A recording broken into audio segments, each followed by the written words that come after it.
very soon it turned out that, well, it's not really going like planned, because what? We have second half of May, I think this is the third stream this year, so definitely we are not streaming more often. Previous stream it was end of March, but we are here again, and to be honest, I could not really wait to meet you again, because there are a few topics I would like to discuss, and hopefully we can get some things straight and have a nice conversation about stuff. So for everyone who is here for the first time, this is FPV University. That's the official name of my channel. I'm Paweł Spychalski, and for the next hour or so I will be entertaining you. That means that we will be talking about RC, FPV, INAV, Betaflight, ArduPilot, whatever you really want. And if you have any questions, please drop them in the comments. I will try to answer as many as I can. If not, then I have a list of exactly 14 14 things I would like to discuss with you.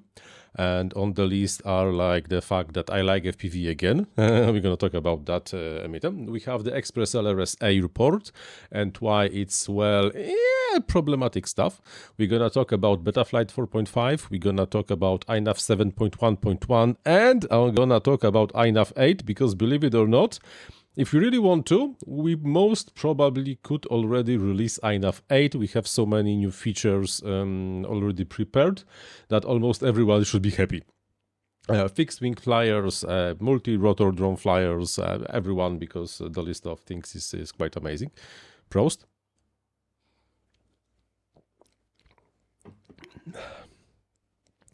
The OM vibes.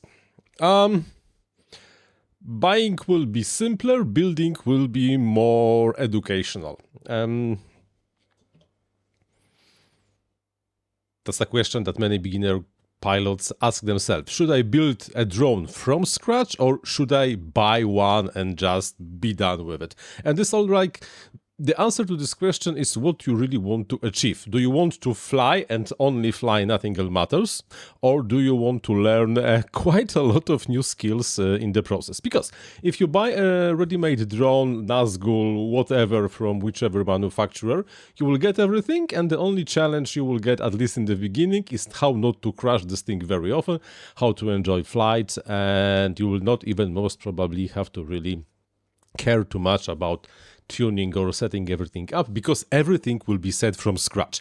However, if you decide to build, you will have the same challenges plus a few different things. If you like soldering, if you like solving different problems that appeared from nowhere, if you like to learn how to set up everything in the flight controller, how to connect everything, how to bind, how to do the tuning, etc., etc., etc., and learn soldering, because soldering is extremely important when building drones. Most probably this is the most important thing ever. Then definitely building. It's not the situation that like we had a few years ago, like 2015, then when you wanted to buy something ready-made, you really had to sacrifice a lot. Now the ready-made drones from good brands are basically great from the start. You buy them and you can easily use them. So if you just want to do it, do it.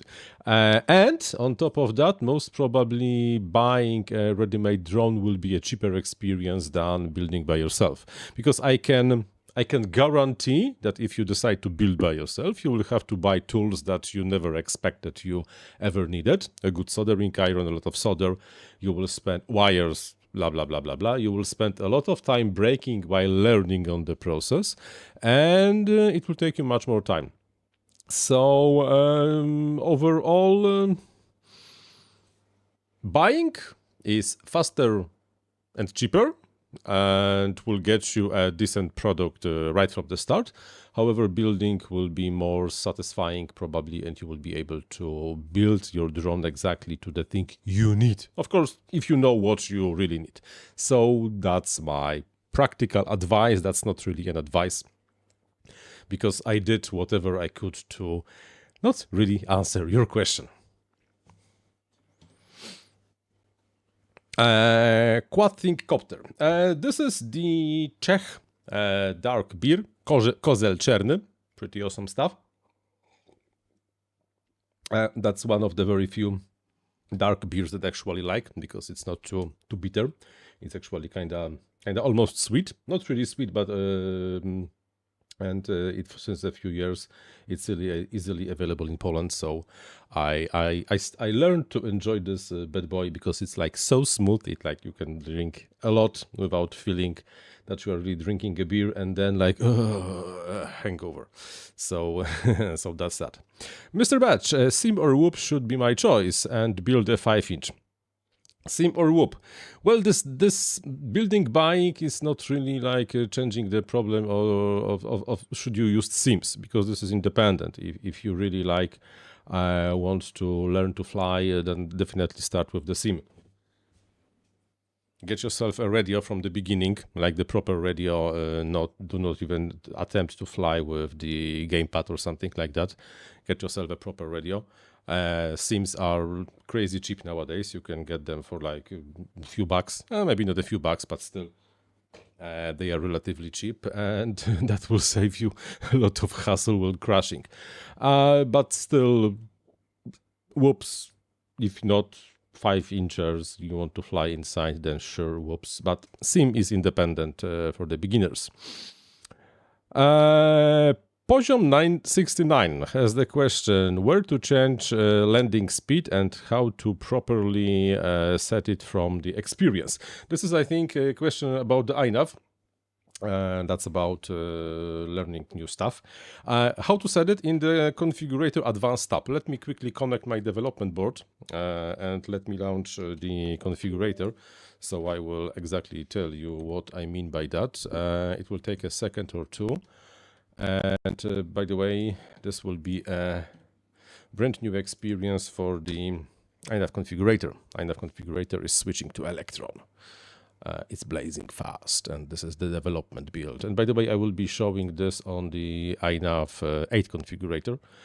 Some things are changing, but basic stuff should be exactly the same place. So in the advanced tab, there will be a couple of settings that are related with the automated landing. Here in the advanced tab, automatic landing settings. This is you have to just read the description. Basically, landing is two stage. First, we are lowering with 1 speed. Then after a certain altitude, we start to slow down. And like half a meter above the ground, we go into either even slower. How fast should it be? I'm never changing this value. And it's working just fine. So that's my practical advice, I suppose. Never really supposed to change it. It works great out of the box, so why not just stick to the defaults? And I hope that answers your question. Arpan Sarkar. Arpan Sarkar is creating a do-it-yourself flight controller for testing using MPU 6050. I know it's slow. I have another I2C sensors like baro, Mach, rangefinder. Should I keep the IMU in the separate I2C bus? Drop the MPU 6050.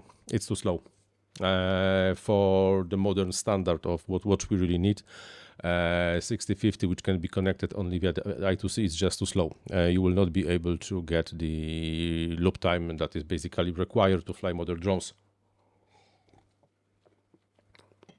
So there's a reason why all the modern flight controllers basically dropped MPU 6050 years ago. Go with the SPI connected 6000 if you can buy one. But of course, if you are able to, if you have two separate buses and you really want to use 6050, then okay, yeah, connect this to the separate bus. But also please do remember that to properly be able to manage two buses, it would be nice if your MCU has two cores and they are able to run parallel, or you are using a DMA, because if not, it will be like not really that fast, and maybe even not really that much of the efficient. Quad-think copter. I like dark beer and stout. What percent is this? I sometimes buy the strong Polish dark beer in the UK. No, this is like regular 5%. Nothing really super strong. So let's say it's relatively simple stuff. But The main story I wanted to talk to you, and the one that was visible on the thumbnail of this video, is that I learned to fucking love FPV again, because it's an interesting thing for me. Somewhere in the end of 2023, after I had the LiPo fire in house over here on this side of my bureau, whatever you're gonna call this thing, one of the LiPos exploded, and it was kind of scary experience. I really honestly lost interest in flying in the FPV and everything connected. Most probably, if not this channel, I would like abandon the hobby completely, because that was really like scary shit experience. And it killed everything, like killed the mood. And why should I go out and fly if next time I will be charging LiPo, it will be the same situation again.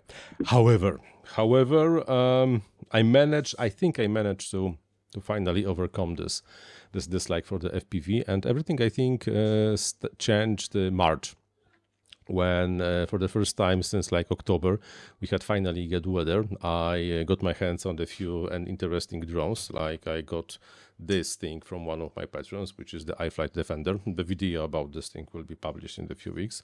I got the drone from Cadix, the GoFilm 20, and we made some very interesting development in INAV in terms of the flight performance. And plus, after I switched from the Cadix Vista to Air Unit 03, for the first time in 2 years, I was like, wow, there's really practical difference. This is amazing, actually. Oh, pretty cool. It's warm outside, and it's like, I feel that this is a pretty nice experience. That's good, because now I really want to go out, to fly. Not always because lack of time and stuff. I once again ready to do some crazy experiments with the drones. You hopefully will be able to see some results in the next weeks or so, because I'm working on a few interesting do-it-yourself projects, including some interesting camera shots. Oh, on topic of the cameras, give me a second.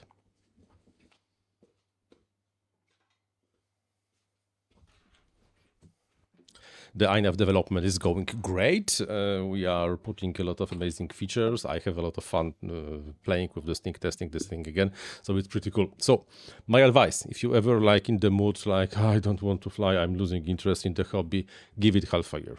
Give it half a year, wait until there is a good weather outside. Do not force it. Is out. Do not try to push it in any direction. Do not make any hard decisions, like give it half a year. And especially after the winter, when you go out to the flying field after the long stay at home, there is no rain, beautiful weather outside, sun is shining, birds are singing. Oh, it's such a nice experience. I fucking love it. On Monday, there is a public holiday, so I think I will just spend the whole day on the flying field. I will take a lot of LiPos and just enjoy the day, because why not? It's pretty cool experience. And even like spending time outside on the fresh air, not sitting inside anywhere, this can be quite so yeah, I do like FPV again. On the other hand, after like how many years? I started flying in 2015. So 2013, 8 years since I had my first crisis on the FPV. Not that bad, I think. I'm a lot of, basically all the people that I started FPV back then are currently out of the hobby. Nobody from the old friends from around him is flying anymore. A few new faces appeared, but nobody else. So I was the one that lasted the longest. Maybe not really the longest. There are still like people who are in the hobby like for years and years and years and even more. But still, the only FPV without like going very much in time. After 8 years, everybody has a chance to feel burned out. So give it a chance, give it a rest, try in the 6 months, you will love it again, especially when there will be nice weather outside. And that was the practical advice from Uncle Pavel, because Uncle Pavel has a lot of practical advices today. Yeah, not really. Dan, I recently started enjoying it again. People to fly with and Chip doing stupid things. Best thing you can do. Yeah, Bro, thank for the stream. I'm sorry, I'm not reading Cyrillic, at least not as fluently as I assume, so yeah, okay. The own vibes. Assuming I want to build, actually assemble an FPV. One, what would be a good starting point for the right brand of bill of materials and parts to be reliable? Should I wait DJI to launch the O3 transmission system, or just go ahead with O3 that's currently available and be able to use my DJI O4 goggles? Let's begin with the later part of this question. Should you wait for the Air Unit 04 or should you buy the 03 now? Good question, to which I actually don't know the answer yet. Because I was asking myself the same question like last month when I decided to switch some of my Cadix Vistas to the 03 Air units. There's just so much quality difference in the image between Vistas and the 03 Air units that, yeah, it makes a difference. And hearing about the rumors about the 04, I was like, maybe I should wait a month or two or whatever. And then I asked myself, but do I want to fly them now or do I want to fly them later? Yes, most probably after the 04 Air units will appear on the market, the prices on the 03s will go down. The question is, however, how much? And what will be the practical difference between the 03 and 04? We don't really know. There are some hints here and there and speculations, but nothing really like written in stone, so it's a great surprise. This is why I decided I'm not waiting, because if I would wait, then it would nobody knows how long it will take. If the 03 would start to lose value, then most probably it will not be really a big price difference, like, I don't know, $20, maybe $30 on single unit. And nobody knows how expensive the 04 will be, and maybe it's even possible that the 03 will just be out of production. You won't be able to buy 03s. So the argument that, oh wait, because the price of the 03 will go down, it might not be really the best argument ever, because it might not be able to buy the new 03s anywhere. So that's my take on the thing, and my suggestion is, don't wait. Don't wait, because we don't know if is it worth waiting. And if you want to learn, just start. Just start, because why not? So that's my take on the second part of your question. A sip of that.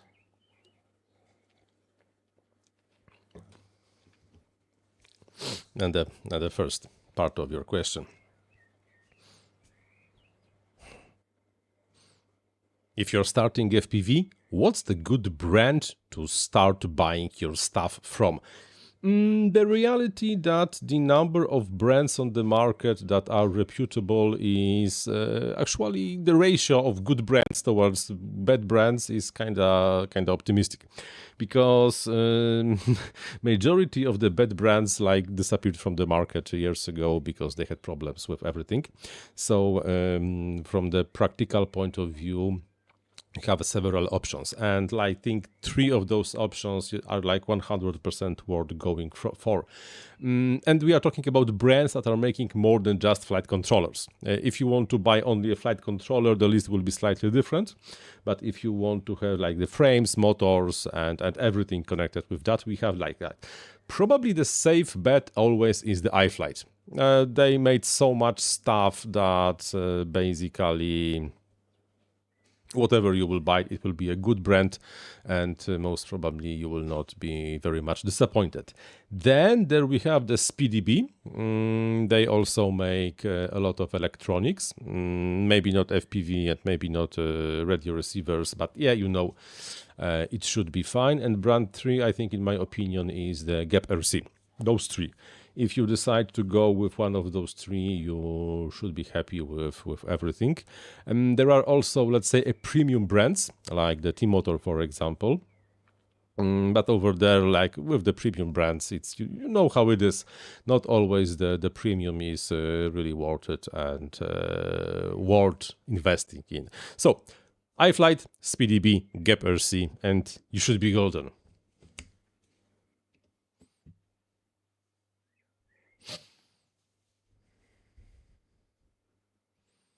Conformal code your drone and send it. Yeah, it's not that nice to lose a drone after sending these things anywhere.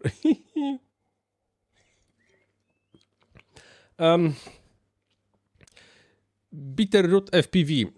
Personally, I'm also not the biggest fan of the iFlight electronics. I honestly, if I have a choice, I will most probably choose something else.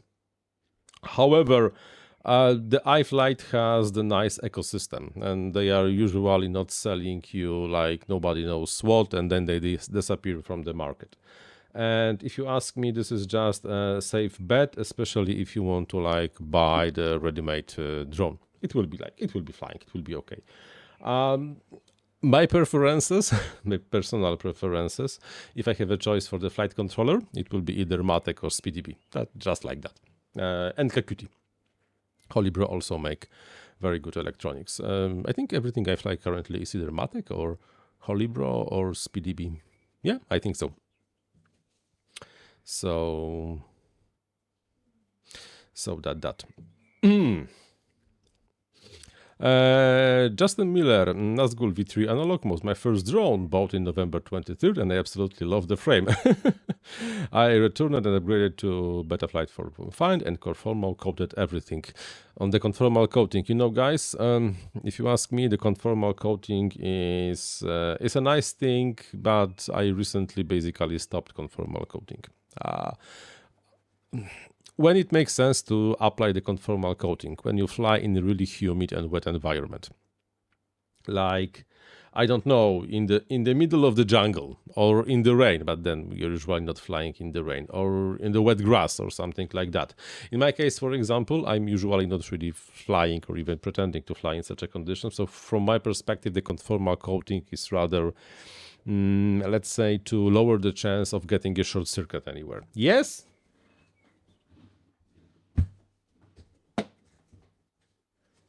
I, of course, use conformal coating. I have a bottle. I have this bottle since like 2017. That's 7 years, and it's half empty. So it lasts for years, by the way. But I would not really honestly think that conformal coating is a must. Everything will work just fine without it. And if you do not conformal coat, nothing really bad will happen. But if it's there, then it's there. If it's not, then it's not. But okay. We already talked for a minute about the fact that this thing is back. I'm not sure if you noticed, but Betaflight as the open source project that until basically now was mostly and exclusively for the multi-rotor drones, quadcopters, Octa, yeah, okay, sure, but anything else than the 5 inches, maybe 3, maybe 7, maybe tiny whoop here and there, was basically a very limited project, limited scope. And if to think about it, the Betaflight as the flight controller software, actually there was a moment when, okay, but what do we develop next for this thing? If we want our software to be very like precise freestyle racing, 5-inch drones, sometimes 3-inch, sometimes swoop, sometimes something's bigger, you are really like, you can finish this thing because you implemented everything that was to be implemented and you do not have to implement anything again. Recently, Betaflight started to change. First of all, there are currently in the Betaflight world experiments of extending the capabilities of the Betaflight for the airplanes. Yes, in theory, it's possible to have the airplane powered by the Betaflight, but let's say that the flight performance will be like limited because the only thing that will work is a basic stabilization, and the PID controller is absolutely not prepared to handle the requirements of the of the airplanes, and nothing like the GPS rescue or like anything will really work from the more advanced stuff than the stabilization.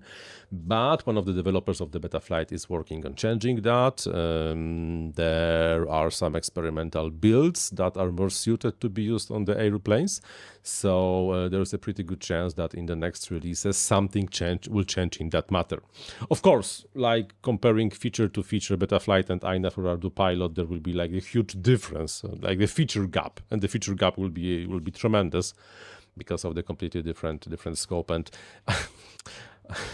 ArduPilot is like 13 years ahead of Betaflight in terms of the airplane support, and INAV is like 9 years ahead of the Betaflight in terms of the airplane support. So it will be time, even if they want to, before the Betaflight will be able to have even a similar set of features like the Betaflight. It's possible, but it will take time. On the other hand, Betaflight is also kind of thinking and starting to work on extending the GPS capabilities. If you go through the Betaflight GitHub issues, you will see that people would like very much to see like position hold in the Betaflight, or the LiDAR support, upflow support, you know, those kind of sensors that for years are supported in ArduPilot in INAV, but were always lacking in terms of the Betaflight. And some work on this area is happening from time to time over there. Like they are working on better altitude hold, they are trying to improve their return to home capabilities, landing capabilities, and so on and so on and so on and so on. So I wouldn't be actually surprised if in the next generations of the Betaflight, much more emphasis, much more priority were put into the areas when previously Betaflight was not really interested in, especially like navigation support and the airplane support, because the market is limited. If you want to grow, you have to like expand to the new areas. So that's the idea probably behind some of those things. On the other hand, the competition in those areas is kind of severe. And it might take some time before Betaflight will be able to say that, okay, we can actively compete with like INAV in terms of the airplane support. The feature gap is huge, but sooner or later it might really happen.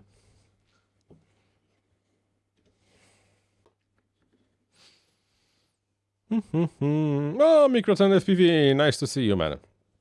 Is there any way to connect a digital servo to an IO that only has 4 outputs and 4 motors in INAV? Is it mandatory to have at least one of the outputs? Well, kinda yes or no. INAV supports... Okay.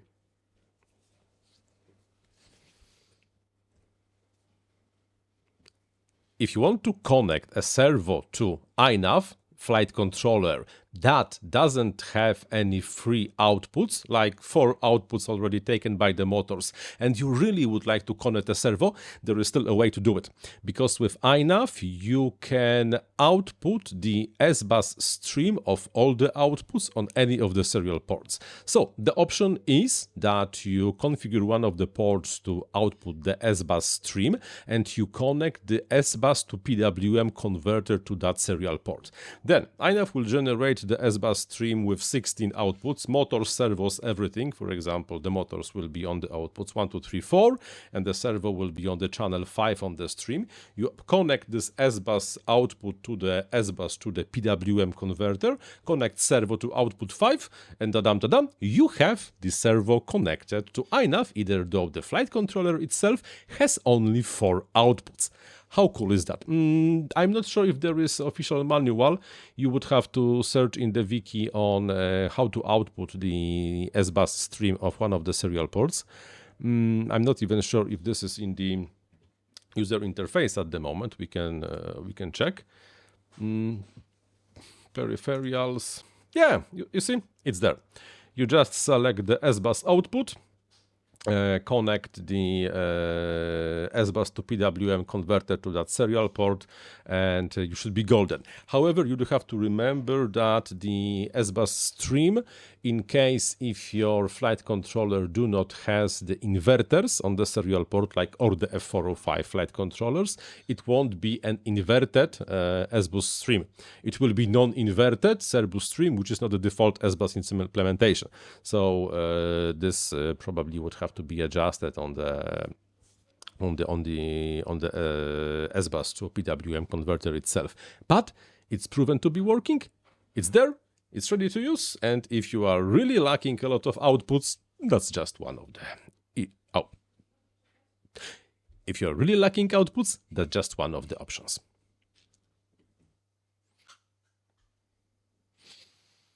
Justin Miller, but in INAV you can trim up resources like on Betaflight. But why people think that the resource mapping is that important?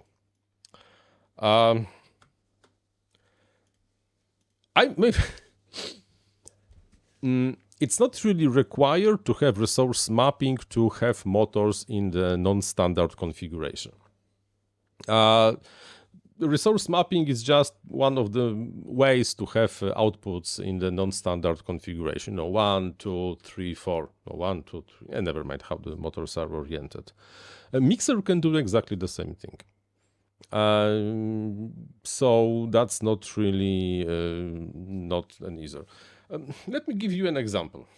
If you go to the in INAV to the mixer tab, and you will load the quad configuration with 1, 2, 3, 4, and you do not have the motors in this exact configuration, you click Motor Wizard, you configure the motors based on the positions, and you click Apply, and you are done. Then you click Save and Reboot, and you are golden. Yes, it will be like still a different order of the motors, so that it will basically not change. That the motor 1 will be still when it was before if you use the output tab over here and try to spin that motor. But this is not really relevant because the mixer is used to convert the axis of the stabilization to the outputs. Mixer will exactly know what to do, and it will just fly with this new configuration. So you do not really need resource mapping. You do not have to have motor 1 on the right bottom or motor 4 on the top left. No, it's not really required. Motors can be located however you want, and it's just an arbitrary order that people think is required for fly. This configuration will also fly as long as the mixer is correctly updated, and the mixer wizard, of course, update the mixer so it just works like expected. If you have a broken pad, one more time, not a problem. Let's say your motor output number 3 is not working. Absolutely not a problem. So we just want to shift motors 1 forward. So let's remember what's the configuration for the motor 3. Let's add new mixer rule, and we just have to copy motor 3 to... No, we have to copy motor 4 to motor 5. -1, 1, -1, and then copy motor 3 to motor 4. -1, 1. That's all. Nothing else is required. This is the only thing that really has to happen. Then motor 3 will be skipped, motor 4 will act as motor 3, and S7, because on this flight controller the ordering of the output is kind of botched. It just has to be like that. We are just shifted the outputs one away. You don't need resource mapping to do that. You see? Camera control on INAV is not supported. So one more time, this is not an argument. just like that. And if you really want to do something special, like super special, you can always build yourself a special version of the INAV. It's not really hard. We have a good documentation on how to build firmware. And if you really want only to make some adjustment to the target, setting up the environment is like 5 minutes. Open any editor, find your target, move lines left or right, you're done. I will not, yes, resource mapping can be useful, but resource mapping is not as critical as people think. In 99% of the cases, people only use resource mapping to change the motor order. But you don't have to change the motor order to have motors in any configuration. It's enough if the mixer is aware of your motor outputs. That's all. Nothing else is really required. To change to change motor direction, okay, this thing the INAV cannot do at the moment. You have to open the BL Heli configurator and flip the switch, or like replace any two wires on the ESC. Yes, this is the thing that INAV cannot do at the moment. I admit it. Okay, you got me. But is it that big of a deal? Yeah, not really. But okay. I want to show you something fancy. I want to show you something fancy that will appear in the INAV 8. INAV Configurator. INAV Configurator is relatively slow software. If you have a good connection over the serial port, it's not maybe that irritating. But if you try to open, for example, the OSD tab, it was always taking very long to load, because of the special setting framework that INAV uses and the fact that there are just a lot of information on the OSD tab. It just took time for the flight controller to able to provide all that information to configurator. And if you try to use this over the wireless link, it was like, nah, a nightmare, never working, a catastrophe. Now, much faster. Maybe not super fast, but still much faster, especially on the second run, because INAV Configurator 8 will change a few things. First of all, the settings framework, it will be cached. Previously, this is not really cached. And every time you connect to the configurator, every time the setting is used for the first time, it has to be fetched from the flight controller, stored, then INAV Configurator forgets. The INAV Configurator 8 will cache this thing persistently in the internal memory, and you will be able, of course, to flash this cache. But we can make it a simple experiment. Let's say mission control. Let's say OSD. This is how long the OSD loads with the cache fully satisfied. So let's open status and 2 seconds with everything cached. Now let me show you what happens if I will flash the cache. So we no longer have anything on the settings framework cached in the memory. And now let's count until the OSD tab will appear. 1, 2, 3, 4, 5. At least 5 seconds. Huge difference. All the tabs will be affected in this way. Because it's not only the settings on the OSD tab, plus we got rid of some of the fancy things that were not really used, optimized the usages here and there, and made INAV Configurator more suited to be used over the wireless links, like for example the Express LRS Airport. Because originally Express LRS Airport with the INAV configurator was very slow. Now it's only slowish, or Bluetooth, or anything like that. So this thing will go out together with INAV 8 end of this year, and I think it will be like a big impact on how everything is working on the INAV world, and I think you should be relatively happy with the results.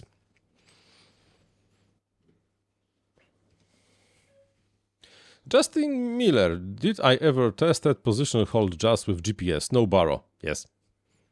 If with INAV 7.1.1 works pretty well. There were the sensor fusion in the INAV 7.1 changed dramatically, and even if you see how much of the actual baro is used for the altitude estimation, it's mostly GPS.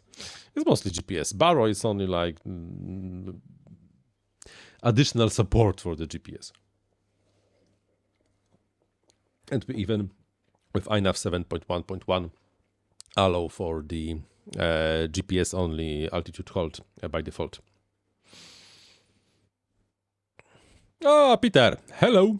Hello. Amir Bason, I'm building a quadcopter and want to ask you if I'm using SpeedyB F405 controller, I will need a GPS to arm the quad, like Pixel, or can I arm it without it? Thank you. You can, if you use Betaflight or INAV, you can arm without the GPS. GPS is only an additional element. You don't need GPS if you don't want to use GPS. Just put everything, connect receiver, connect VTX, and you can arm, you can have fun. And you can add GPS only if you want to. And most people don't really want to.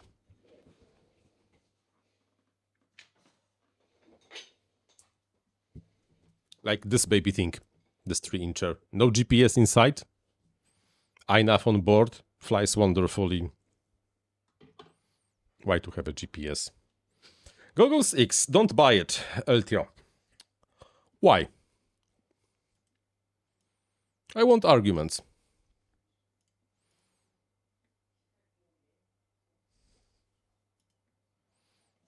Arguments. Just come on, arguments. Because I have Google 6.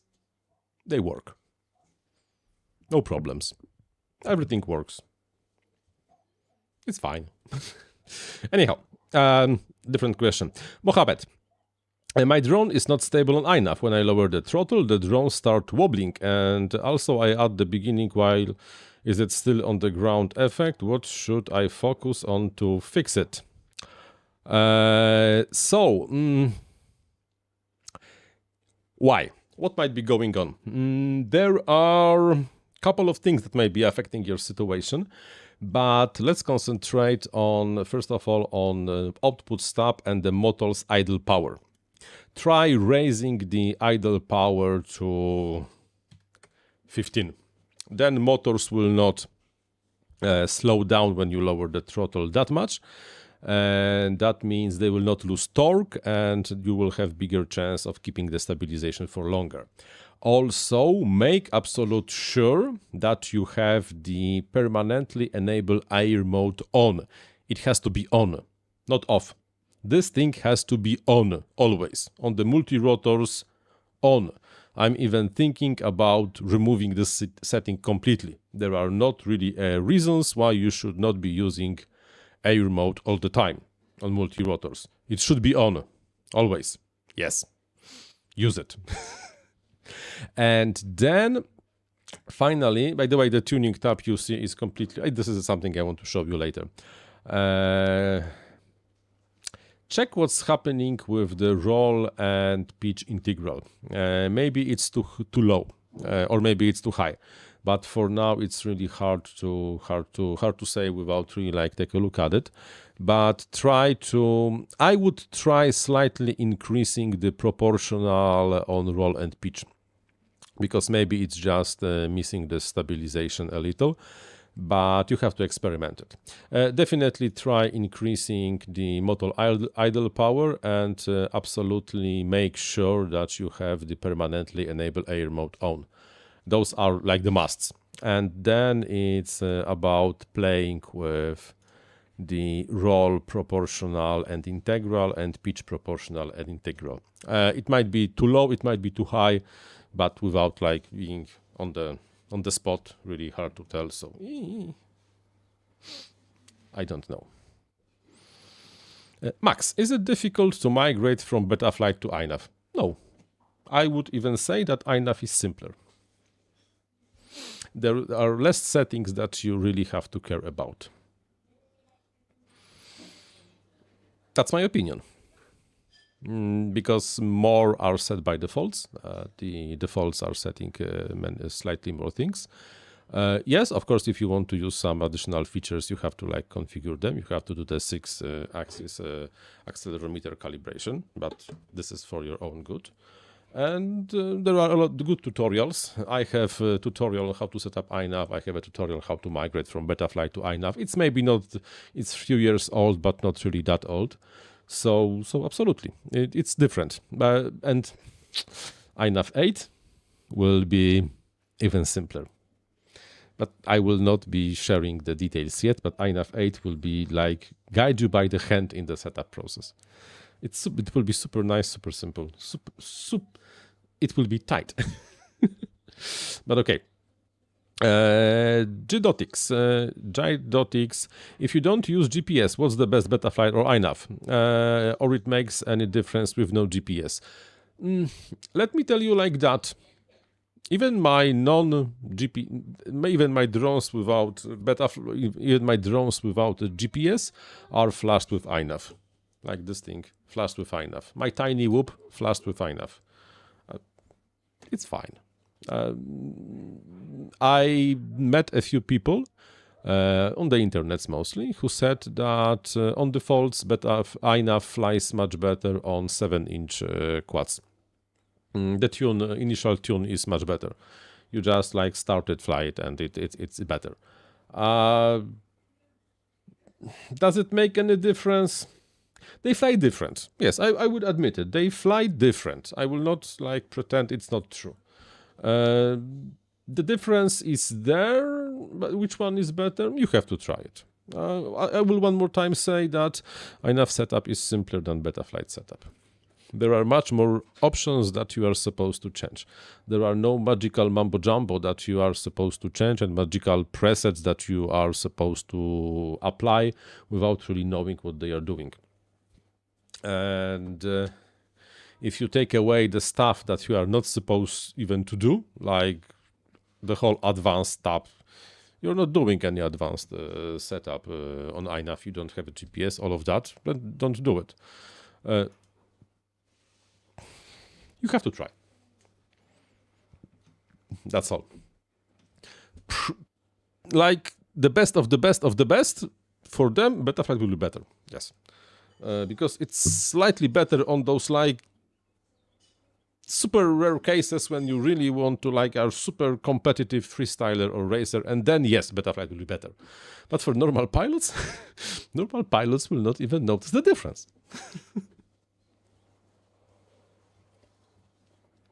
But okay. But okay. So that's okay. Another thing that I want to show you, and it will be a feature preview of what Betaflight. No, Betaflight, not really. It will be a feature preview of what INAV Configurator 8 will give you in terms of tuning your quads and airplanes. I took the liberty of almost completely changing how the previously known as PID tuning tab in the INAV Configurator looks like. It's gone. It's simplified. Now it's only tuning. And now it only presents you with the options you are really supposed to change. So first of all, you have the main PID gains. Those are the gains used by the stabilization itself, like the acro performance. By default enabled with the Easy Tune, because Easy Tune is awesome. You should be using Easy Tune for tuning, much simpler than anything else. But of course, if you disable the Easy Tune, you have access to the traditional tuning. But the Easy Tune is not tuning only the PIDs, it's also tuning filters and a few other features, so always use the Easy Tune, it's just amazing. At least for the beginners. So you can change basically everything. You have the preview of the expo and stuff like that. Then there's the section with additional PID gains. Those are the gains used by the angle mode, horizon mode, and the GPS related functions. So if you want to change of how position hold is working, this is what you have to familiarize yourself. There is no stepping outside of this box. Then on the race and expo, we present you one more time only the settings that are relevant to you with a nice, big, easy to use sliders. You want to heading hold rate faster, slower, there's just one setting. Inclination rates and the rate dynamics. INAV has rate dynamics. Not many people know that. They do. Filters, if you have Easy Tune enabled, is only the option if to enable the RPM filtering. But you don't need RPM filtering with INAV, that's a completely different story. Instead of having all the settings for the gyro filters and the D-term filters and the filters, you just, everything is handled by the Easy Tune.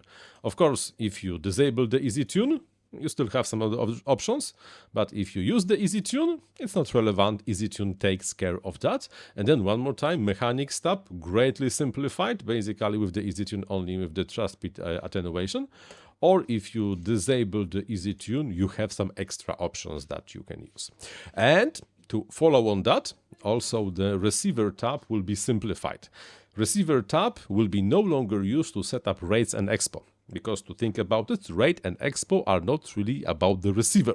They are about the stabilization, so inside of the tuning tab. And now the receiver tab will be used only and only to select correct serial protocol and to configure the RC smoothing for the smoother experience. Nothing else. And that's one of the reasons I'm telling that INAV is most probably a simpler to set up software than the Betaflight. We are just getting rid of the settings that you are not supposed to touch.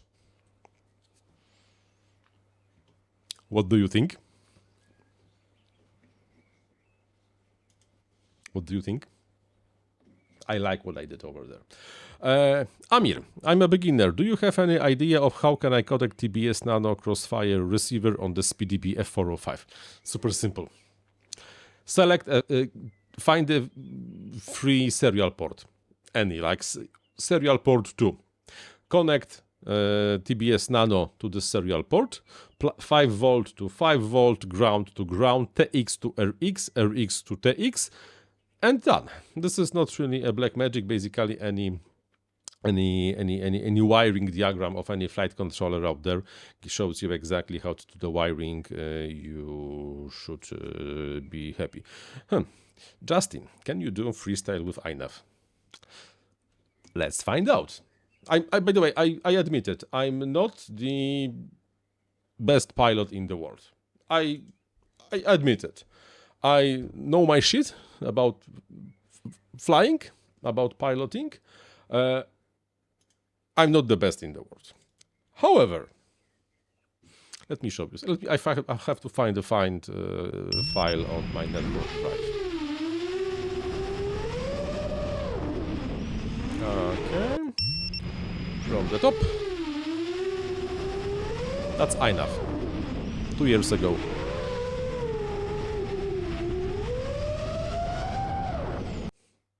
That's all the magic required. It's great. Twice. No problem. In 2018, I was even racing with INAV. racing. Yes. Drone racing with INAV. You can. More examples. Can INAV do freestyle? INAV on the 3-incher. By the way, honestly, I'm not the best pilot in the world, but it works. Something from the goggles. Yeah, that's also INAV. Maybe not the best clip ever, but okay. And I still think that I'm better than the majority of the FPV pilots. Anyhow, Phil Bertram, please do remember that simpler is still relative. I'm not saying that it's simple. It's like, it's not something that just like done. There are learning curve, you have to understand. But let me show you something. The tuning tab I showed you, with the EasyTune enabled. That's one of the reasons I'm saying that the INAV is simpler than it used to be. We try to give you an information of what exactly each setting does. So like filter HZ, filter hertz frequency. It exactly tells you what it affects. There are even some examples on what are the expected values, how to move it. If there is a response setting, it tells you what the response setting does, so you can understand of what's going on. We are not showing you every possible filter in the graphical user interface, calling them filter 1, filter 2, filter 3, whatever. There are just filters. Simplicity. Simplicity is a kind of important things in this. Yeah, in this case. Yeah.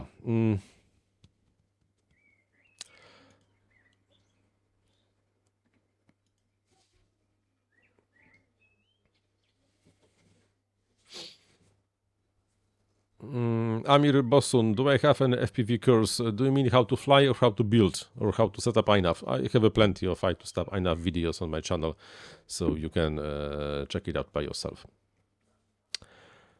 I discovered like 2 weeks ago that somewhere between INAV 6 and INAV 7, we, I think, accidentally made it fly much better than before. What happened? On the majority of my drones really happened in 2022, back when the INAV 5 was still a thing. And basically I tuned those things then, and then I was just following between the upgrades. Okay, the PIDs are set up, I will just copy paste to the new setup. Filters are set up, so I will just copy the configuration, it will be fine. But 2 weeks ago, I, by pure accident, okay, I not restored the configuration from the files I have. By the way, I have a whole history of all my configuration of all my drones with all the versions stored. I just applied defaults, then on the field, oh, I have not tuned this thing, I have not copied, I don't have my laptop with me, I will just use the easy tune on the fly to set everything up. And then I discovered that, man, something changed, because it turned out that all of my tunes I had on basically all of my drones were extremely conservative. Turned out that without absolutely any problem, I could push the gyro and D-term filter up by 20%, lower the phase response, make this more responsive, fly smoother, better, and just amazing. And I was also able to raise the D-term D gains and the P gains considerably. And out of nowhere, wow, what happened? Which setting of the legacy setting was causing me so much trouble? I don't know. I'm not really checking. So my advice: when upgrading to the new INAV version, do not restore old setting. Just go with the defaults and tune from scratch, because very often there are just so many changes in between that a simple 15 minutes tuning can give you extremely much better results. It's not really worth to keep to the tune you had for years, like me, when with a few simple steps you can just make everything fly so much better and have so much fun in the process. Especially that with the easy tune process, tuning is really simple. 8 settings, that's all that you need. No problems, no challenges. You still have to tune it, but super nice experience. Highly recommended. Highly recommended.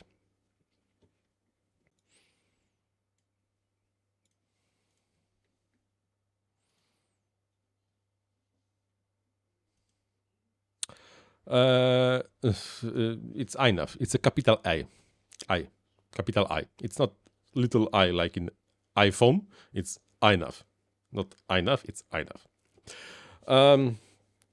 You can freestyle whatever you want. You can freestyle multi-wii if you want to. One day I will build a quadcopter on multi-wii. One day I will do it. It will not be today, but one day I will. Anyhow.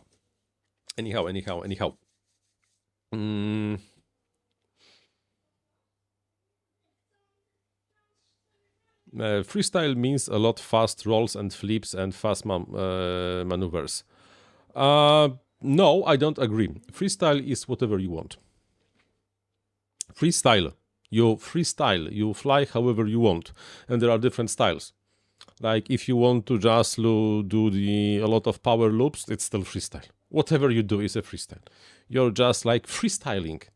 So I don't agree that the freestyle is a lot of fast maneuvers, because this is your take on the freestyle, and all those juicy S-bank whatever. It's just like we like to give names when we are not good at it. It's a freestyle because I feel free when I'm flying like that. Yeah, auto launches, Trupa on INAV, like, yeah, I'm not using auto launch because why should I? But yeah, like, and that. Oh, I want to show you something. A company from the Austria, yes, they are Austrian company, somewhere from the Tyrol, contacted me. Oh, Pavel, we have this cool infrared camera. Would you like to take a look at it? Yeah, sure, absolutely. Send it to me. And they send me this thing. I still have not put this thing on the drone. I only had time to play a little with this bad boy, but it's an amazing piece of technology. By the way, so that we are clear, this is a FLIR camera. This is the infrared camera. The lens on the top is the infrared camera. Lens on the bottom is the regular FPV camera. And there is electronics over here that overlies the infrared view on top of the FPV view. And you can even change the position scale. So what you get two images overlaid over each other. One with the visible light, just like any other FPV flight. And the second image from the infrared, the thermal camera, by example. So you can fly during the day, you can fly during the night, you can do search and rescue, like search for animals in the tall tree and stuff like that. I will try to record a short video out of this thing and maybe show some overlay how this really looks like. It's super cool. I will put it on the cine lifter you see over there. It's in the far back because like on the top, and by the way, this comes from the top with the gimbal, so you can point the camera downwards for the search and rescue operations or whatever, or move it upwards, fully free, or however you want it. And this is so cool because until now there were very little of the affordable infrared vision for drones. Yes, you can buy something from Fox here, but the prices are basically starting from the $1,000 or something like that, and like sky is the limit, $3,000. This setup, I think it's €1,000. So, and this is like basically two cameras with the overlay and really powerful electronics on the top to drive the behavior of this whole thing. So, comparing to the existing options you have on the market, this is super cheap. I will, by the way, put the link to the company that sell those things in the description. So at least check it out.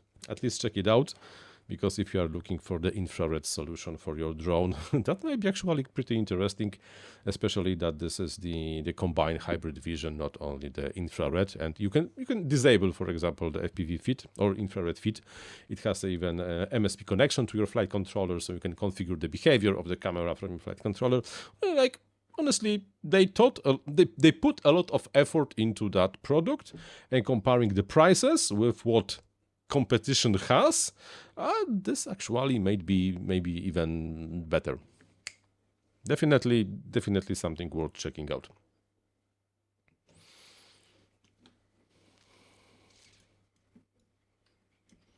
So that's that. Yeah, deer hunting. I'm not sure if it's legal to use infrared for hunting in Europe. Not sure about the other countries, but I think over here in Poland, hunting with the infrared is illegal. I think so. Not sure, but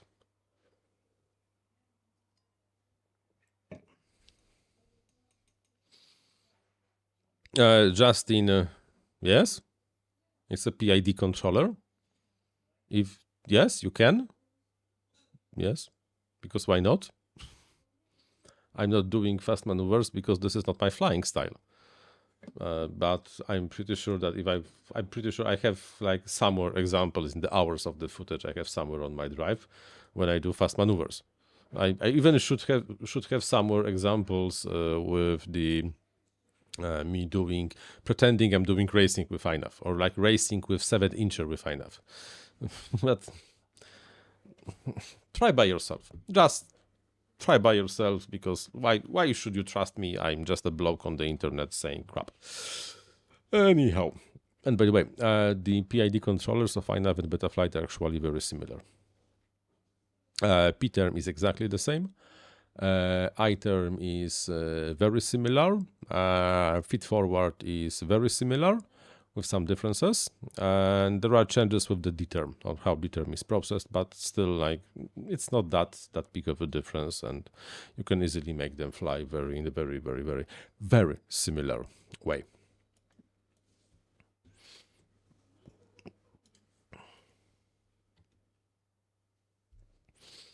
Oh, this is for the technology nerds.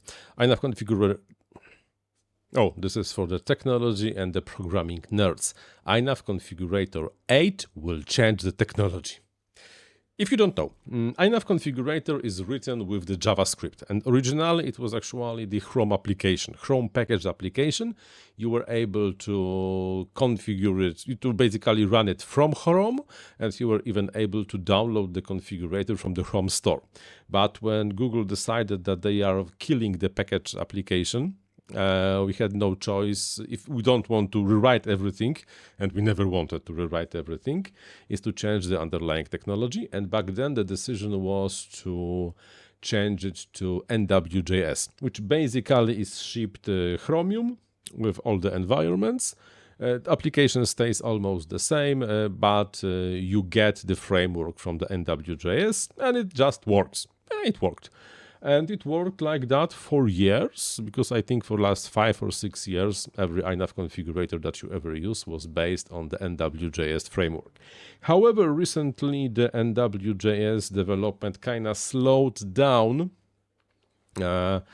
for different reasons, and a lot of things stopped to work. Not only it was problematic to package, problematic to run, problematic to build. There were huge problems of running this on the Apple Silicon. Then one of the developers earlier this year decided, screw it, I'm rewriting everything. I'm rewriting this thing to run on Electron. And he did that. Now the INAV configurator, the master build, is based on Electron. It's much faster. It's much like the connecting to the configurator and starting this thing, listing ports. It's so much faster than before. This greatly improved the code structure, because now finally we are able to use the node module exports, which previously was basically impossible. Packaging works one more time. INAV configurator should connect to the Apple Silicon, no problem, and we have a chance to be able to package Apple configurator, not Apple configurator, to package the INAV configurator as the Android application. So interesting things are coming over with INAV Configurator 8. Of course, that means that, because it was a massive change. So at the moment, the master builds, not official releases, are kinda not fully stable. But we are slowly fixing all the bugs, and I'm pretty sure when the time will come to release the INAV Configurator 8 stable, it will be fully stable, with a lot of new features, so good things are coming. I should stop drinking that much beer.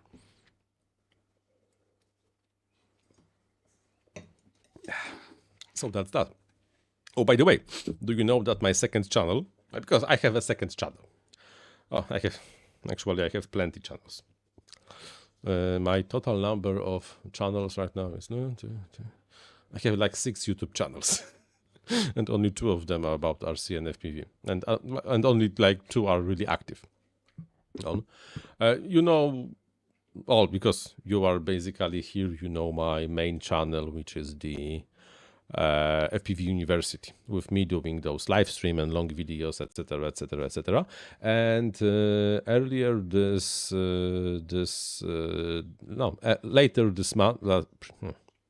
In the end of 2023, I started a new channel, which is called FPV Bytes. FPV Bytes is basically the repurposed content from the main channel. Mainly short clips I'm recording during live streams, edited in the, let's say, creative way. So One more consumer advice fancy for today. background If you're thinking about somewhere, buying an F722 flight controller, a lot my of advice is to editing consider. and the color reason is quite grading simple. and craft, The but recorded on F722s the channel. great And little I do have to admit that this channel, for the amount of effort I'm really putting into creating this, has some pretty nice results. I'm trying to publish over there something every week or so, and without like doing too much, I'm already almost at 1,000 subscribers, and views are constantly growing, and to some extent the channel numbers, like the watch time and the user engagement and so on, looks actually better than on my primary channel. So you see, like, going up and not stopping. So if you have not subscribed to the FPV Bytes yet, I advise you to do so, because there's always an interesting content over there. Short because too long didn't watch, and done. Okay, another question from Justin. No RPM filter on INAV. There is RPM filter on INAV. Yes. It's disabled by default, and our recommendation is not to use RPM filter, because I discovered some time ago that it's not really needed. If you have a decently flying drone with correctly enabled features, you don't need RPM filter. At one point, I just made an experiment, flight with and without RPM filter. I disabled, and whoa, this thing actually flies better without. What INAV doesn't have is the bidirectional D-shot. I admit it's not there. If you want to have RPM filter, you have to have connected the ESC telemetry. But we say you don't need it, because it will still fly great without it. I honestly, personally think that filtering should not, no, maybe not, let me, RPM filter makes sense if you really have a completely botched and fucked up motors and propellers. If those are just generating so much of the vibrations that nothing can handle. But in the normal flight, when you have not hit anything, there should not be that much of the vibrations. And standard filtering should be more than enough to handle this thing with less stress on the CPU, less dependency of additional stuff, and just less problems everywhere. I'm not, for example, not sure if you know, bidirectional D-shot will not work on the longer cables. You cannot just extend the cables between flight controller and ESC if you are, for example, building something bigger, because most probably the signal will get so distorted that either ESC or the flight controller will no longer be able to read it. There is a physical limit of how much information you can dump on the relatively thin wire running to the ESC. Of course, not in case of 4-in-1s, but with the single ones, yes. And I'm even very seriously considering hiding the option from the user interface of enabling the RPM filter completely, because none of my quads are using RPM filter on INAV, and they are not flying worse than Betaflight. From time to time, I'm flashing Betaflight to my quads, because you have to know what competition does, and it's like, okay, I don't need it. So I don't need it.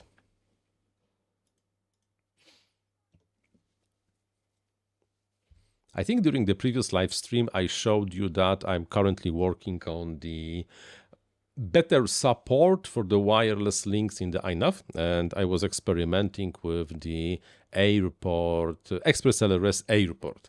Airport basically is the transparent wireless serial link made with the Express LRS hardware. So your transmitter works as the transmitter, receiver as the receiver. They work as a pair, and you can just connect to configurator to the flight controller over the air over the course of a few kilometers. As long as the transmitter and the receiver can exchange packets, you have a stable wireless links. And I was like fairly optimistic a month ago, slightly more than ago. I was like, yeah, okay, some things are maybe not perfect, but okay, it has the potential, it will be fine. A few weeks ago, I decided, nope, no. I'm not playing with Express LRS Airport. This technology is fundamentally broken. It's basically unusable in the current form.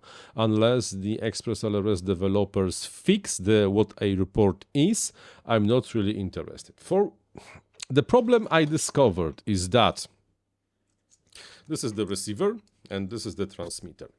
How it works, you're supposed to just connect the USB to the transmitter, it acts as a serial port, and everything works. For unknown to me reason, the serial port on the transmitter module is tightly connected with the AIR protocol. If, for example, in the wrong moment you disconnect your computer from the transmitter, or just like disconnect from this thing too much, the receiver loses connection to the transmitter, and to restore the connection you have to power cycle. But if your drone is like 2 kilometers away, you cannot power cycle this thing. It's not that you power cycled only the transmitter and the connection returns. Nope, you have to power cycle both. Probably just a bug somewhere in the implementation. So maybe hopefully next release will fix that. But at the moment, this is just basically unusable. More than that, there is something wrong with the serial port buffer handling on the transmitter.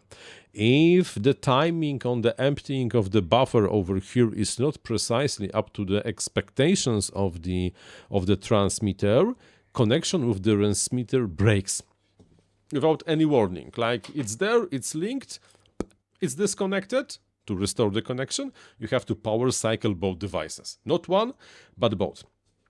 And comparing to some of the competition, in general, link stability is limited. So I say that no, this is not worth my time. I will not spend any more time with that thing. It just doesn't make sense. So while I'm looking currently at something called the MLRS, also works with the Express LRS hardware, but the MLRS is this. It is just the wireless transparent serial link that is actually stable and works. And I also came back to those modules for some of my experiments. They are called eByte E45 TTL. Those are no longer in the manufacturing, but you can buy the next generation over there. Look at my, it's here. Look at my development module with the transmitter over here. I will plug this thing to my computer. And then, when we will disconnect from here and connect to COM7 and enable wireless mode, what is wireless mode will come later, I should be able to, over the air, connect to the receiver, to my flight controller. You see?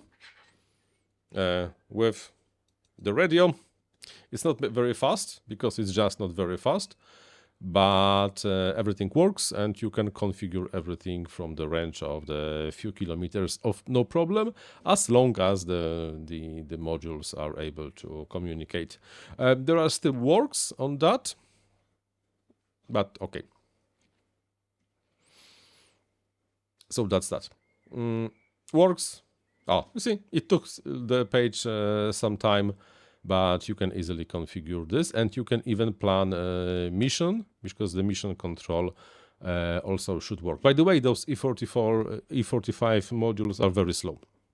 MLRS does it much better, but I had this hardware at hand, so I just used it because I had it.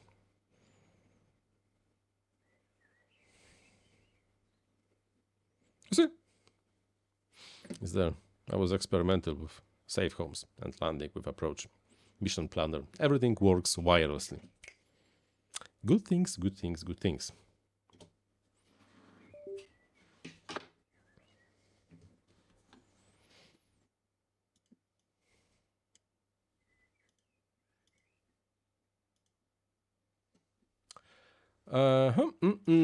Why there is no INAV for GAP RC Pro F7 flight controllers? Which targets? By the way, GAP RC is very much interested in INAV support, and they are submitting new targets all the time. So let's first see what really this thing uses. GAP RC F7 Pro.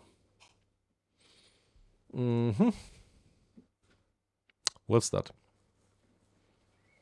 And by the way, if any flight controller is not supported by INAV, it's because the manufacturer is not interested. That's the reason. Which target it uses?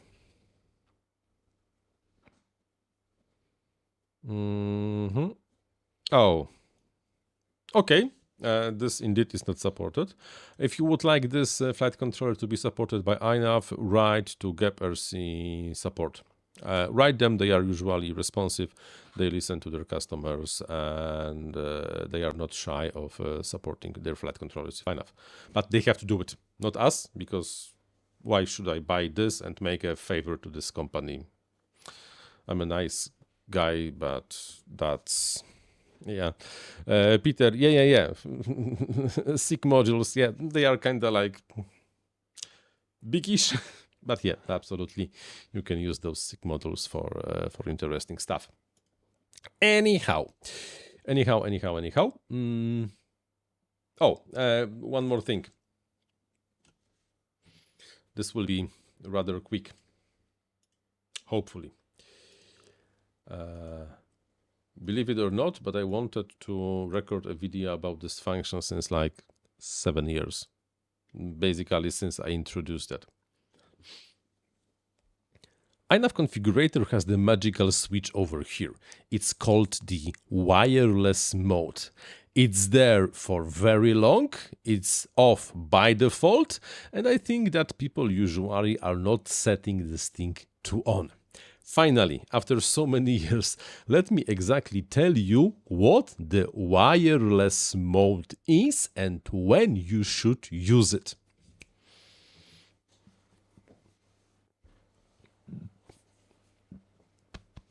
But before we go there, connection to the serial port. But before we go there, the connection to the flight controller is done with the serial port that provides the bidirectional communication. That means the configuration sends the request to the flight controller called the MSP frame, like for example, give me your status. Flight controller processes the MSP frame and responds to the INAV configurator, here is your status. We have bidirectional communication. And now, serial connections can be bidirectional in two separate ways. One is called the full duplex and the second one is half duplex. What is a full duplex? It's the situation when the transmitter and the receiver and the transmitter, two sides of the serial connection, can both transmit and receive at exactly the same time, because you have two separate wires or medium to exchange data. So that means if there's, in this case, when INAV configurator sends a frame, the flight controller can be accepting this frame and at the same time replying to the answer to the previous frame. Full duplex communication goes both ways at the same time. And all the wired connection, including the USB connection, are of course a full duplex serial port. However, here comes the problem. The wireless links are usually half duplex. When one module, one side of the wireless serial link is transmitting, the second one has to be listening. It cannot transmit at the same time because this would interfere. That means that first configurator sends the request, flight controller gets the data, but will not accept anything on the wireless link, respond, and then only when the configurator got the response to the first frame can request new data from the flight controller. But By default, when the wireless mode is not enabled, INAV Configurator treats the serial connection to the flight controller as the full duplex connection. So it's just requesting data constantly. There's a new frame. As soon as the one frame is finished transmitting to the flight controller without even the response, it's already transmitting the next frame, the next set of the information. This doesn't work on the wireless links. Why? Because they are half duplex. They first have to buffer everything and then internally manage of who's transmitting, who's receiving. What wireless mode does in the INAV configurator, it switches the configurator to the half duplex mode. Then, when the half duplex mode, wireless mode is enabled, INAV configurator will send the next frame only after it got the response from the flight controller. That means there is nothing currently on the air. The flight controller is not transmitting any response and the transmitter do not have to buffer anything. This greatly improves the performance of the flight controller over the wireless link, even including the Bluetooth links. Usually, the Bluetooth modules have kinda small buffers and they can be exhausted quite quickly. So, if you are connecting to your INAV flight controller from the INAV configurator over the wire, any kind of the wire, do not enable wireless mode because it doesn't make sense. But if you have the Bluetooth connection or SIG module connection or anything that goes through the radio, enable the wireless mode because then the INAV configurator will respect the fact that the connection is only a half duplex and will try to get the next piece of the information only after it will get the response from the first one. And that's the whole magic behind the wireless mode. Good stuff.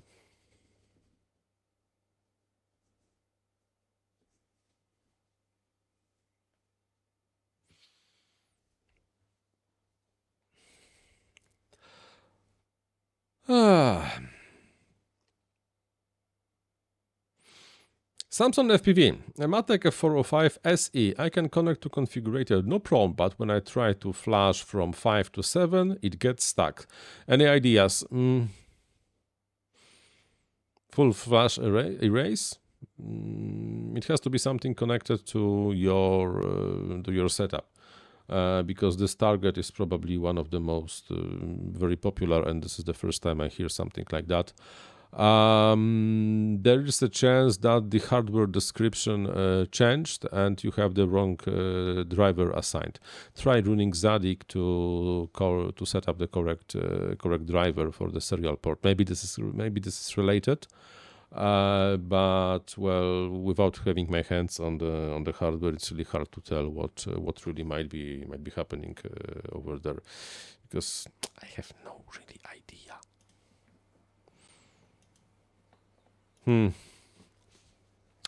There is something. Okay, let me quickly show you something. But it's failing to connect after you flashed, right? Not before, but after you flashed. It's not that flashing is failing. You cannot connect after the flashing is done. So let me show you something.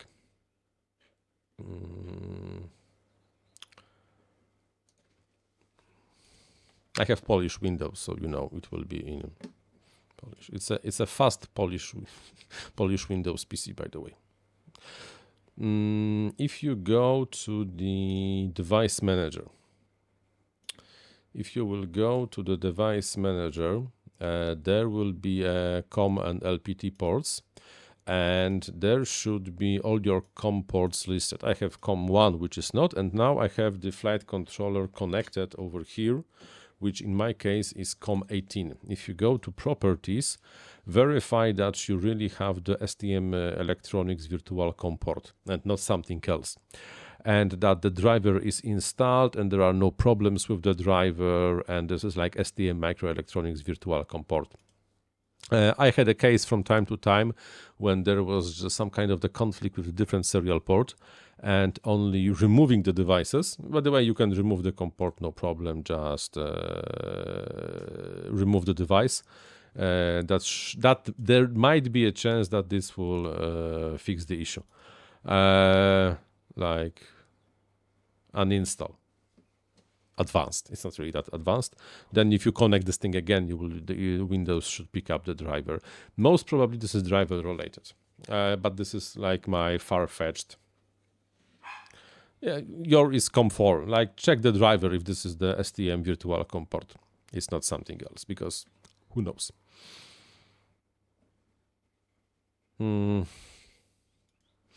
Try different wire USB cable. I mean it. Those things are like they do not last indefinitely. From time to time, you just have to replace the cable. And my guess is that you have some kind of the conflict on the COM port, because if this target was not working in general, that would be a huge problem, and a lot of people would be reporting something like that. Yeah. FPV landscape. Nobody is late. I think I messed up the information of the live stream. I think I set it up to run at 9 p.m. when I started at 7 p.m. My old viewers might remember this thing, Pirx Mini from 2022. After 2 years of usage, I decided, okay, maybe it's time to update the setup a little, because it was running on the Cadix Vista. And like there is a huge difference between the Cadix Vista and Air Unit 03A quality. So I will just fit this one. Surprisingly, to my great surprise, this frame, which I designed before the 03 Air Unit hit the market, fits the frame. Like no problems at all. I just like place this thing in. Oh, it fits. Fantastic. I do not have to design a new frame. Maybe if the frame was, I don't know, wider over here for like 2 millimeters, it would look better. But besides that, it fits perfectly. But then funny thing happened. When I connected the 03 Air Unit to my previous flight controller, I will not tell you the name, so not to like tell that this is a bad flight controller or something. When I was setting up everything from the on the workbench, everything was working perfectly. I connect battery, 03 Air Unit boots up. I see the picture in my goggles. Then I tried if the radio works by connecting with USB. Everything worked perfectly. I could go to the flying field for the first time, plug in the battery. Radio is not working. Express LRS receiver is not working. Something is off. Maybe it's not binded. So I like power cycled the flight controller 3 times, entered the binding mode again. I was able to fly for 1 battery. Fantastic, outstanding.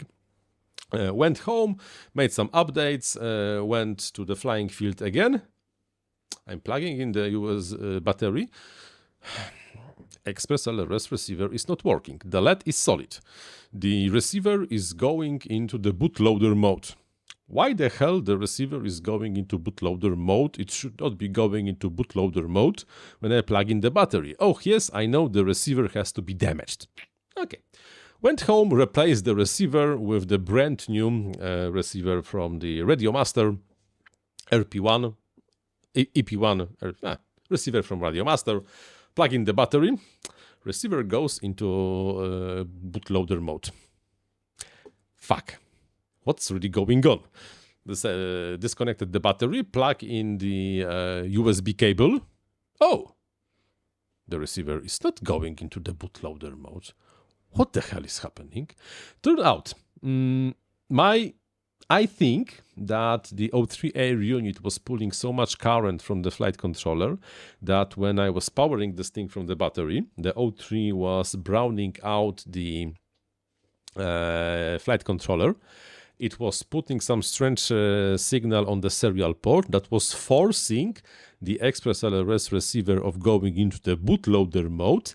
Then the flight controller was power cycling internally and was booting normally, and when you just connected, and it was just like not working. So Express LRS receiver in the bootloader mode, flight controller working, motors working, O3 Air Unit working perfectly. Gah! What a stupid situation.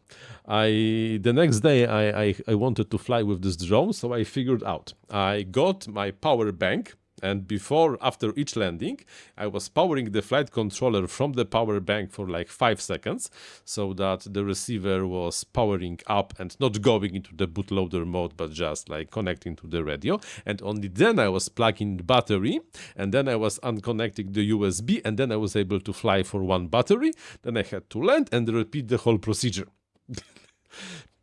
Irritating? Yes. Working? Yes, of course. How I solved this problem? Replace the flight controller.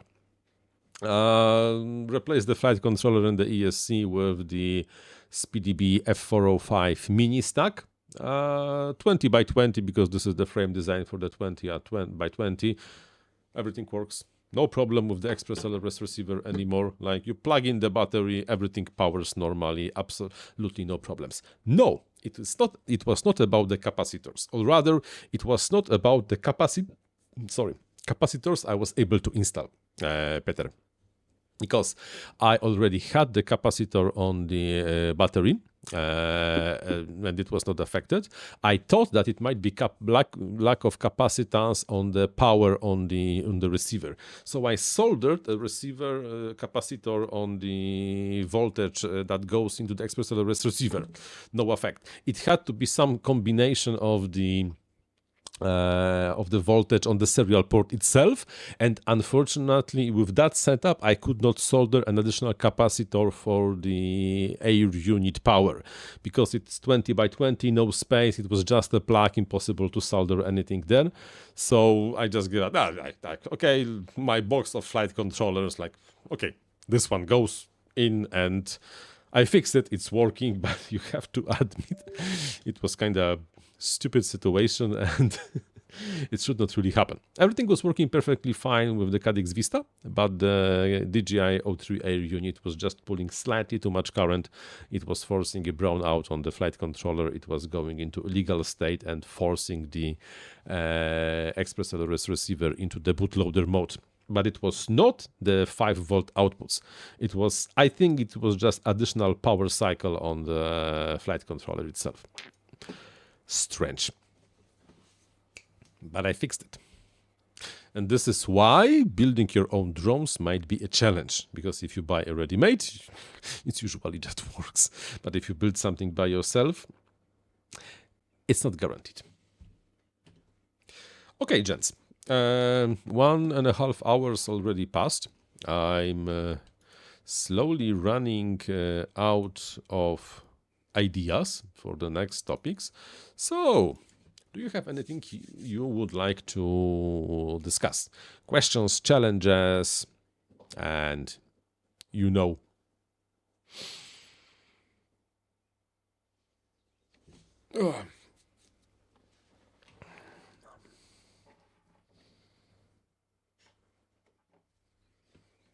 Silence. Silence, silence. So oh, by the way, I know I'm well behind in terms of the channel production. I'm well behind in terms of the videos I'm supposed to record. I'm sorry. Especially I'm sorry all the companies that sent me their sent me their stuff. And I'm behind. Like, for example, the iFlight Defender 25, which, by the way, I got from my Patreon, not from iFlight. Got it in March, only recorded video now. I have the new charger from the Toolkit RC. By the way, it's a super pretty charger. It's like the prettiest charger ever. It's the, how's the name? M8D. Like, it's the nicest looking charger I ever seen. And Toolkit RC, oh, you have to publish the review until the 15th of May. It's 18th of May. I only have a B-roll so far. So, but that thing is coming. And X1090, that's the biggie. But honestly, it's the most beautiful charger. If this charger had the AC input, I might be considered to call it the amazing charger, because recently I discovered that I'm not interested anymore in chargers that do not have the AC input. I do not want to have additional power supplies to power my chargers. Just like convenience. I don't care, like convenience mode. I want to plug it into the power outlet and be done. This doesn't have, so in my opinion, it's a bummer. So my everyday charger is the Toolkit Q4C, Q4S. You know, this big one.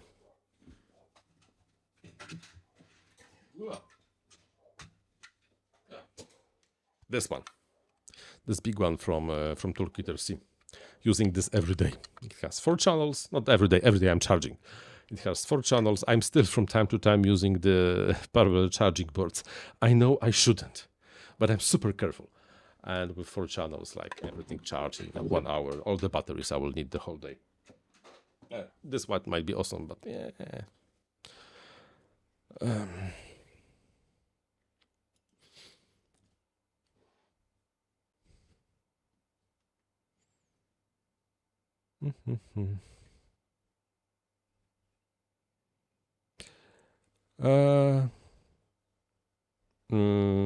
Level 69, poziom 69.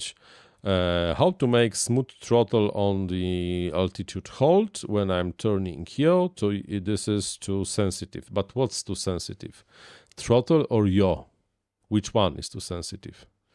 The best answer is to learn not to move throttle when you yaw. I know it sounds simple. It isn't, but it can be like that. And I have a different opinion. I will never buy a charger that doesn't have an integrated power supply. That's just my opinion. If I have one, no, I have 2 power chargers at the moment that doesn't have the integrated power supply, and I use them only and only on the flying field to like emergency charge the battery. And this is the only, every time I'm charging any over here, like plug in, done. I don't want to have, I have a big power supply. It's well hidden now. It's like big, bulky. Now, Kirkirov, what do I think about the sub-diversity uses in FPV goggles in EV100? It has 2 antennas but only 1 receiver. I have these goggles and seem the reception is so bad. What do I think about this idea? I think it's the idea that works in only very specific cases. And unfortunately, the analog video transmission, when both antennas are located so close to each other, it's just a case when it's just not working like expected. It doesn't, because the whole idea behind the diversity is that you have more than one receiver and more than one antenna, receiver and antenna. You try to decode the signal from both receivers, and then you try to judge on which receiver gave you a better signal. And then you either just take this signal, or like, for example, Rapid Fire was doing, you try to merge both signals in the magical ways together. But the simplified version that, for example, those goggles are using, they have only one receiver module and a circuit before it that checks which antenna has the stronger signal. But it doesn't really have to be signal, because this circuit is just not capable of determining if what comes from the antenna is signal or just noise. So if one antenna is picking noise and the noise level is bigger than the signal level on the second antenna, it will just say, okay, this antenna has stronger signal, I will use it, even though it has noise. Mostly RF noise. So this is one of the reasons it doesn't really work like expected, but it's cheaper and you have two antennas, so it has to be better, right? Because two antennas are better than one antenna. Not really. Now, how to fix that? Change the goggles. I think that's the only practical solution. This is also one of the reasons I'm not a big fan of the receivers that have two antennas but only one RF circuit. There are like Express LRS receivers like that. There were Ghost receivers like that. I think even one of the Crossfires had the receiver like that. I think even the diversity on the FreeSky 2 antennas receivers were done exactly this way. So basically a small circuit that checks which antenna has the strongest signal without trying to decode it, and then just switching to this antenna which has the strongest level of noise, for example. So no, it's just like not in this case. Not absolutely not in this case. EV800 still best cheap FPV goggles. I would not call them goggles.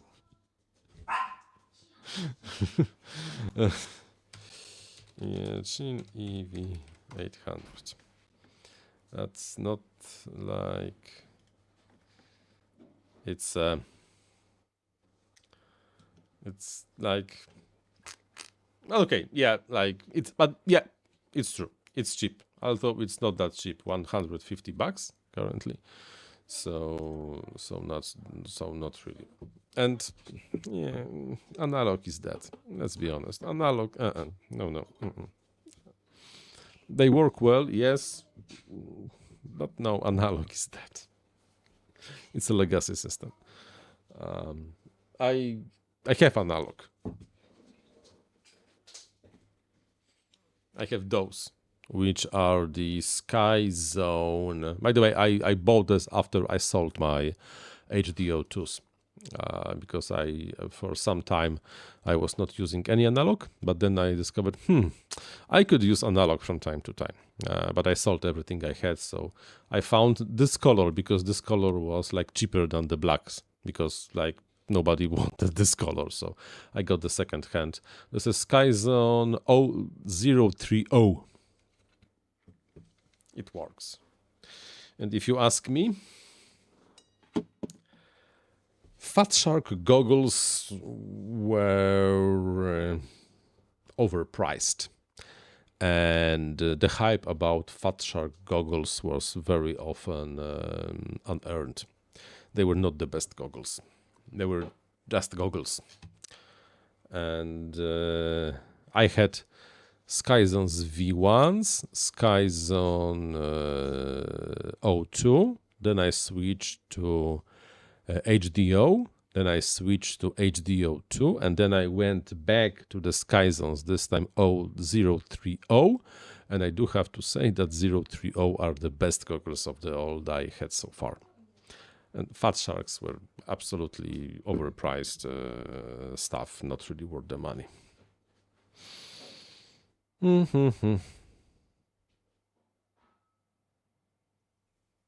Okay, Nema. Question. I connected Goku M10 to a Gapper C Stable Pro F7 and it didn't work. What do you mean didn't work? Does it mean that it had no power? The connection was there, but it was not reading any satellites, or the connection was not there? Because it doesn't work, you know, like the car doesn't work. But what? The engine is not starting? No, I lost the keys. So you have to be a slightly more specific than that. Have power, but Betaflight do not detect. Okay, so now we are getting somewhere. Check following. Check if you really connected correctly. That means that RX goes to the TX and TX to RX. You have to have them crossed. This is connected to the correct serial port. The same in Betaflight, which configure to use the GPS. And then finally, that you selected the correct GPS protocol, the MEA or the uBlocks. Try both. And if then nothing works, then it's completely, absolutely troubleshooting with disabling configuration. Maybe someone with exactly the same GPS module made it to work. I don't have this module, so really I don't know if this requires any special mumbo jumbo. But if, on the other hand, let's do an experiment. Goku GM10. Let's see if Flywoo has any instruction manual. There's only a wiring, so yellow to TX, white to RX. I hate those banners. Why this is in Polish?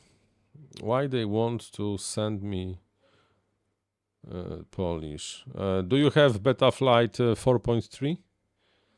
Because apparently it doesn't work with the older Betaflight, so you have to at least Betaflight 4.4. The older ones definitely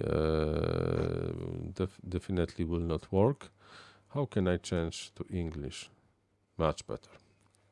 So make sure you have Betaflight 4.4 or INAV Configurator 6.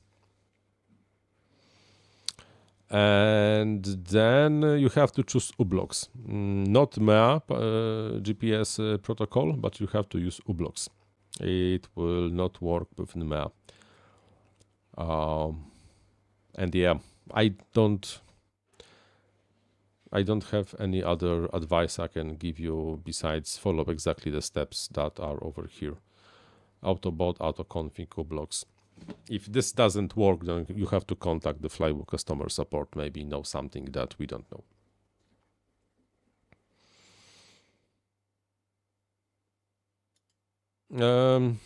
Okay, Zandoli FPV, what kind of issues do you have with Neutron RC?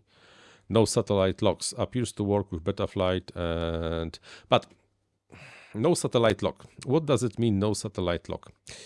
Because if we, let me quickly start the configurator.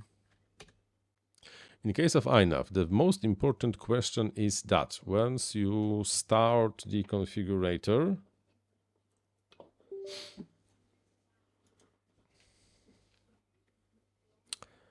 is the GPS icon blue or red? If it's red, that means INAV is not able to communicate with the GPS module. If it's blue, then it means it's able to communicate with the GPS module, but the GPS module is not reporting any satellites. There's just a practical difference. So make sure that you have uBlocks protocol, not uBlocks 7 MSP or fake. Serial port standard, disabled, ground assistance, Galileo, Beidou, GLONASS, etc., etc., etc. And it's red. If it's red, that means that there is no connection between INAV and the GPS module. So make sure that you have GPS selected in the ports tab on the correct serial port. That it's really like this one, not any other. And then it should work, because I think that this is which one? This is HGLRC M10, right? I think this one is officially supported.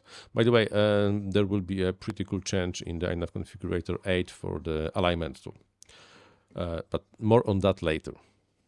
So which one does what? HGLRC, M100 is supported, M10 also should be supported. So, yeah.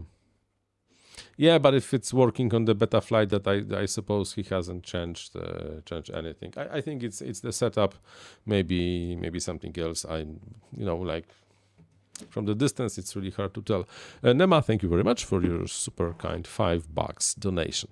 Highly appreciated. And okay, guys. I think we will be slowly ending for today. It was basically a 2-hour stream again. I think it was the first 2-hour stream this year. And it's the mid of the year. Zandoli FPV, no, I don't think that the TX and the rigs are swapped in INAV. I doubt this is the case. Yeah, so that's that. So we will be slowly ending this live stream. Very nice one. I recorded a lot of videos and I even have not covered all the topics I wanted. So something for the next one. Definitely there will be no live stream next weekend, because next weekend I'm having a mancation together with my friend. We are going hiking into the mountains. I'm expecting to be like completely fucked up tired after the whole experience from too much walking and too much alcohol.